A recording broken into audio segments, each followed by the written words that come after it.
Welcome to this special episode of the Cinematic Flight Reports, and welcome back to the series. As nothing stayed the same during the past year, I'm glad to be able to take you along on my first trip since it all started. I made a point to choose Egypt as my first destination since I knew I'd feel comfortable there. I spent a total of 32 nights away from home and was lucky not to be alone. And this time, I'm also going to show you what the destination had to offer me, as only talking about the flight simply won't do it justice. Enjoy.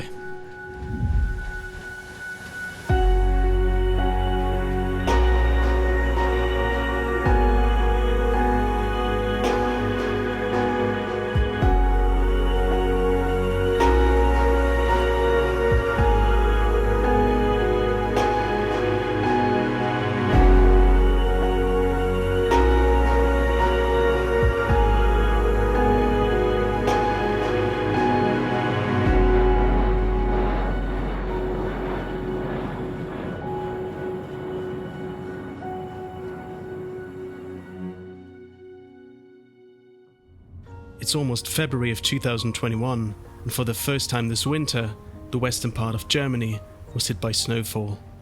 But in order to catch a direct flight to my destination in Egypt, I had to drive 6 hours through the night and board a plane in Switzerland.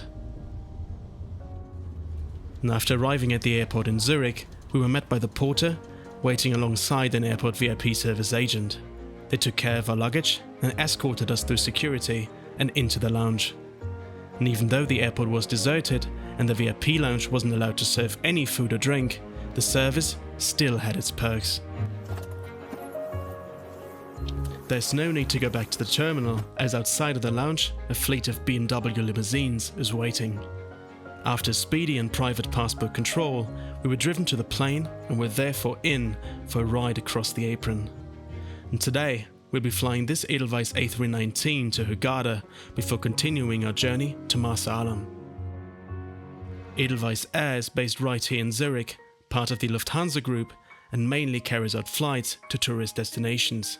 It does have a business class product similar to the other airlines in the group, although on these single aisle jets, the hard product really isn't something to write home about. I kindly requested to board the aircraft last, as I wanted to stand on the apron for quite a bit and make the most out of the view. And to hear the engine sound of this Turkish Airlines Airbus as it was pushed back really felt good for a change. Shortly after the last passengers had left the air bridge, it was our turn to board. And boarding itself, of course, was a breeze. We were personally escorted to our seats. As you can see, the only benefit of the business class product is the free middle seat. But in a situation like it is the current one, that certainly is nice to have. After our stuff was stored, we immediately pushed back and went to the de-icing station. And soon after, we too were on our way. It usually would have been such a normal thing to do to just look out the window for a brief second and then forget about the view entirely. We all got our routines. But that day, I couldn't take my eyes off the window. Being in the air once again meant a lot, and so does traveling, more than ever. And as I said in episode 2, traveling itself is a luxury. Welcome to Egypt. After a 3-hour drive southbound, we reached our home for the next month, the Hilton Marsa Alam Nubian Resort. We checked into a beautiful one-bedroom suite located inside a small bungalow with an adjacent garden. I first came here in early 2017 and can now call it a true second home. The suite has 2 fully equipped bathrooms with a walk-in shower, and the master bathroom also has an additional jacuzzi tub. Since I'd stay for a month, I upgraded the bar and brought a few things to make my stay even more enjoyable. That included an espresso machine, as well as my own glasses and cutlery. But I didn't stop there. I installed fairy lights on each side of the terrace, spread out a few solar lamps, and even equipped the garden with solar spotlights as well as LED torches. I'm well aware that this might sound crazy, but to be honest, I enjoyed the view each and every night of the stay.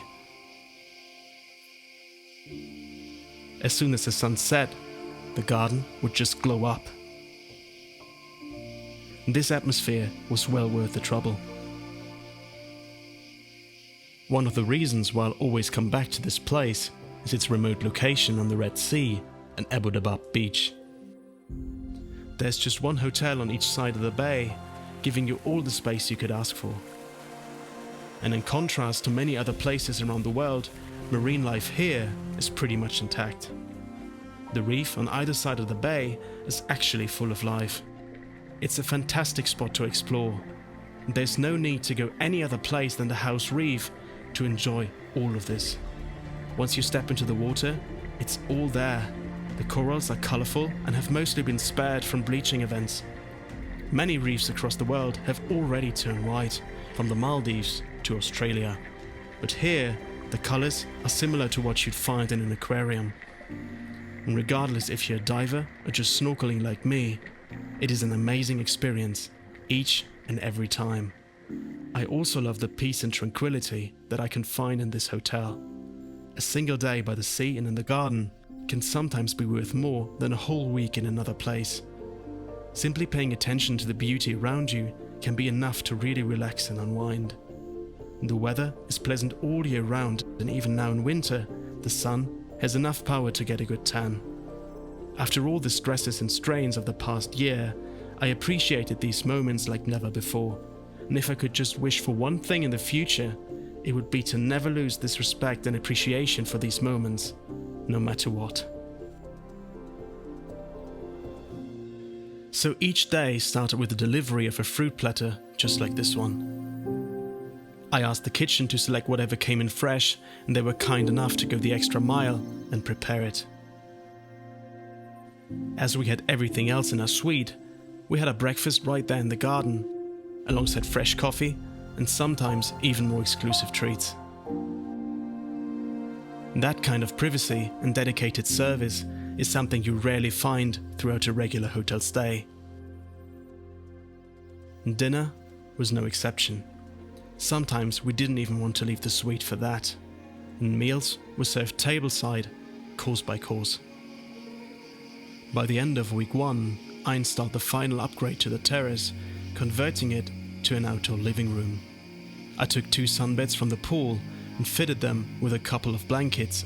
Together with an Apple TV, a projector and dual wireless audio, this setup made for an ultimate outdoor cinema. So it basically was snorkeling by day and cinema by night. Although when swimming in these crystal clear waters, reality can also be pretty cinematic already. In addition to the endless coral reefs, other animals have found a home in the middle of the bay, where mainly grass grows. Green sea turtles come by the dozens into the shallow water during the day to feed on it. Blue-spotted ribbon-tail rays like this one, and even eagle rays can also be spotted easily. And over the years, the turtles have become my absolute favorites. And for the most part, they're completely relaxed and don't seem to mind human visitors at all, as long as you don't touch them. But no matter how much time I spent with them underwater, it is never quite enough. Although nowadays gadgets like the snorkel give me a little more freedom and allow for a few minutes below the surface at a time, I still want to jump right back in as soon as air runs out. And right between the 2 hotels on the beach is the diving center, which offers everything from equipment rentals to Zodiac excursions. Most times I just get a refill for my tanks and go straight back into the sea.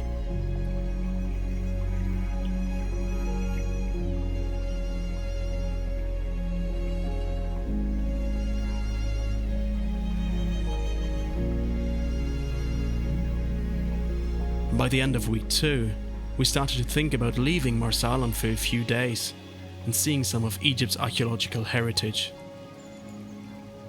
It's been a lifelong dream of mine to explore the history of ancient Egypt and to go visit the tombs in the Valley of Kings, which are located near Luxor. But I never actually went for it. The excitement in the end became irresistible, and we packed our bags right ahead of the Valentine's weekend. We left the Hilton Marsa Alam around 5 AM, as the drive to Luxor would take around 5 hours. Road trips in Egypt can be quite adventurous, as the road, oftentimes, is the only artificial thing around you. And after a brief stop at the gas station, we're on our way, followed up the coastline, and only stopped once for the sunrise.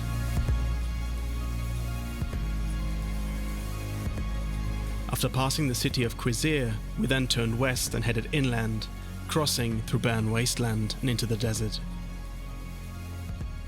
Checkpoint after checkpoint, we came closer to our destination. We felt very safe throughout the ride, as police would frequently check on us at every checkpoint and even escort us through busy streets. The closer we got to Luxor, the more the landscape changed. These changes were subtle at first, but once water was near, the scenery changed immediately. Luxor is one of the driest cities in the world, and together with Aswan, it also has the hottest summer days in all of Egypt. With more than 4,000 hours of sunshine annually, rain is so rare that it might not even rain once in an entire year. Therefore, the water of the Nile is the crucial source of life that allowed Luxor to exist through the ages. I asked the driver to stop the car at the side of the road and stepped out on the street. In Luxor's surrounding countryside, many depend on agricultural proceedings, as cultivation of the sugarcane and the growth of wheat and corn is a crucial factor to their local economy. You'll see countless vendors sell their produce in the streets, and especially sun-dried tomatoes have become a rising export opportunity, as the desert climate makes the drying process easy to handle. Mid-February also is harvest season for cane sugar, and trucks like this one are visible everywhere. Sometimes the canes are even transported off in large train wagons, as the crop is the one that's most widely grown in the area, and the quantities harvested are correspondingly high. And just a few minutes after entering the inner city of Luxor, we arrived at the Hilton Luxor Resort and Spa. It's so well hidden within a busy street that you could easily drive by without even noticing it. I booked one of their 5 spa suites that all have a generous layout with a separate living room and patio, only that this one had a terrace overlooking the spa facilities and the Nile, making it the best suite of the hotel. And with its size of almost 100 square meters, also the biggest one. Upon our arrival, the team surprised us with an amazing breakfast setup directly on our private terrace, which came in very handy after our long drive. They even set up a live cooking station, taking care of our hot items right on site, including Egyptian specialties like falafel and fava beans. The terrace was also a great spot for a private dinner, offering gorgeous views over the beautiful spa area and Luxor's West Bank. As the suite is right within the spa, you have access to the area at all times, just perfect for an early morning swim in the gorgeous infinity pool or a quiet afternoon in one of the comfy hammocks nearby. Finding such comfort and opulence in a busy desert city like Luxor certainly is remarkable, and the resort, with its extensive gardens and unobstructed riverfront location, resembles an oasis. The spa is one of its kind, with private treatment facilities on both sides of the infinity pool and highly skilled staff. It has received several awards over the past years, and as a guest at the spa suites, you can take full advantage of that. Each of those comes with a jacuzzi, which is freshly filled and cleaned for each use, which ensures that you'll have a flawless experience every time, as it's challenging to maintain these facilities properly. On top of all that, the suite also had a private spa area with everything from a comfortable daybed, heater massage table, to an infinity tub, and even a steam room as well as a spa shower. I was able to schedule my treatments freely, either in the suite or in one of their treatment rooms overlooking the Nile with a direct view of the Theban necropolis. One of the highlights of our stay, and one of the hotel's most iconic services, was the private felucca tour on the Nile River during sunset. The hotel has several of the classic boats docked right on its promenade, so you can schedule a tour and depart at any time. The felucca, with its characteristically triangular-shaped lateen sails, has been around for ages in the Mediterranean and delivers a smooth and calm ride that really is enjoyable. Our boat was named after Queen Hatshepsut, who ruled Egypt as king and became the 5th pharaoh of the 18th dynasty, well in Egypt's golden age. She left behind a massive mortuary temple that is part of the Thebes necropolis, a well-visible structure from the hotel. No wonder that Luxor is often referred to as the world's largest open-air museum, as its history is visible in all parts of the city, with ancient temples and monuments that can still be visited today. And just like in ancient times, being on the Nile that day felt like floating on the border between a city that's constantly evolving on the one hand, and a timeless monument of eternity, like the Valley of Kings on the other. Hard to believe that just a few kilometers away, on the other side of the mountain that is shielding Hatshepsut's temple, lies one of the most important archaeological sites we know today, where for more than 500 years, pharaohs and other elites of the New Kingdom were buried. But things change, and so today, the calls of the muezzin accompanied us on our way back to the hotel, where the evening glow of gold and red light made for a breathtaking view of the mountainside.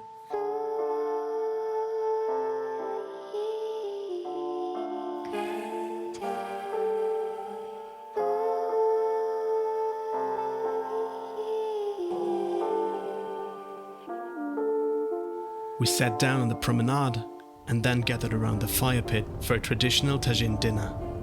Clay pots are heated over charcoal fires, and the unique construction allows for a slow cooking process using only a minimal amount of water.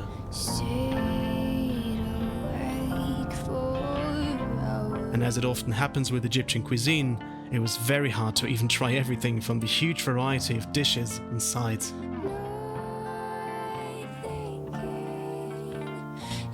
After 2 hours, we ended the meal on a freshly brewed tea, and I got to see the first moonset of my life. It couldn't have been in a better place.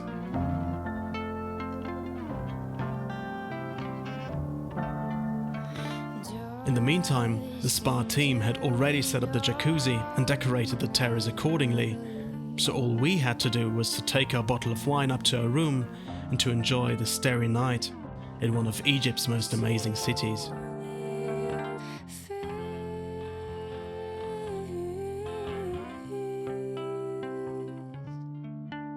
Overall, the decision to come here has been one of the best decisions of my entire life, with no exaggeration.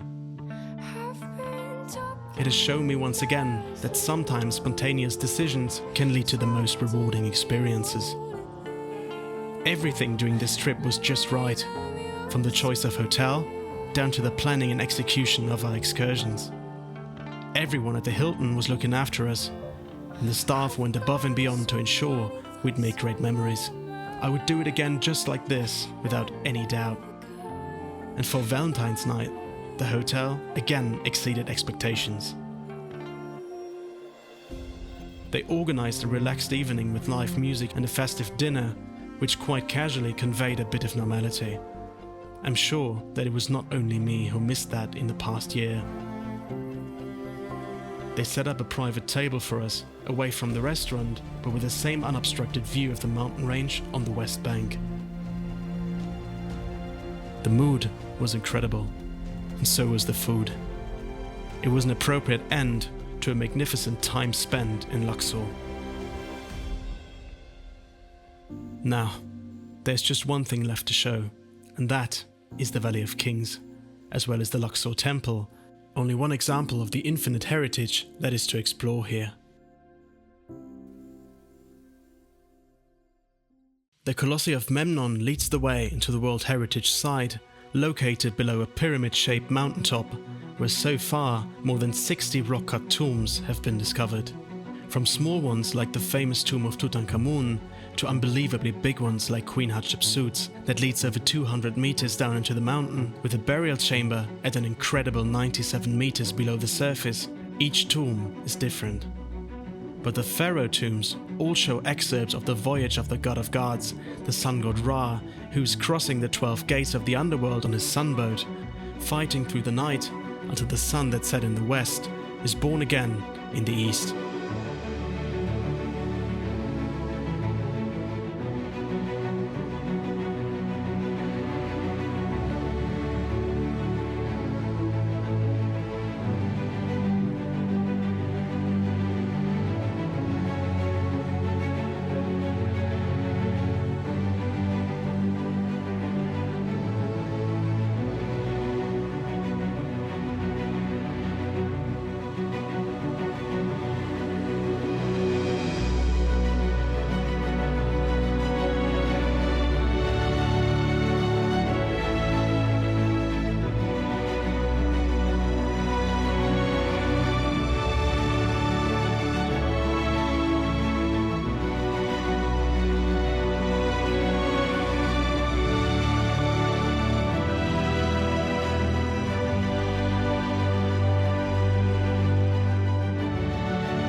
I can tell you that the 32 nights I spent in Egypt felt like a short 10 days at best. And when I returned to the airport in Hurghada, I realized that time flies more than I might like to admit. And this month away from home was very special to me. With the Hilton Marsa Alam, I finally visited a place again that's very close to my heart, while also being lucky enough to discover something new and amazing like I did in Luxor. It meant a lot to get a glimpse of what life might look like when things get back to normal. And although the time we're currently in is not an easy one, I feel confident that it won't take long until the only thing we need to take on an aircraft is a passport. Now, I can tell you that the flight experience with Edelweiss on both flights was pleasant. The crews tried to provide the best service they could, and I felt well looked after at all times. But actually, they took a back seat to the importance of being back on a plane after all. And all I really cared about was getting home safely and keeping those memories with me on the way. I could also tell you about the smart tablet holders Edelweiss uses instead of utilizing a fixed IFE system, or the adjustable headrests on a seat that otherwise doesn't offer much comfort. I could go into detail and tell you that the food was edible, and that I actually enjoyed it, and tell you how much I loved seeing the Swiss city lights at the end of February. But I'll save all of this for next time, as none of that compares to the experience I just had on the ground. I'm happy that from now on I'll be able to continue the series, and I'm looking forward to take you on board the next aircraft very soon. I hope that you've enjoyed this special episode, and all I can say is, stay safe, stay healthy, take care, and bye-bye.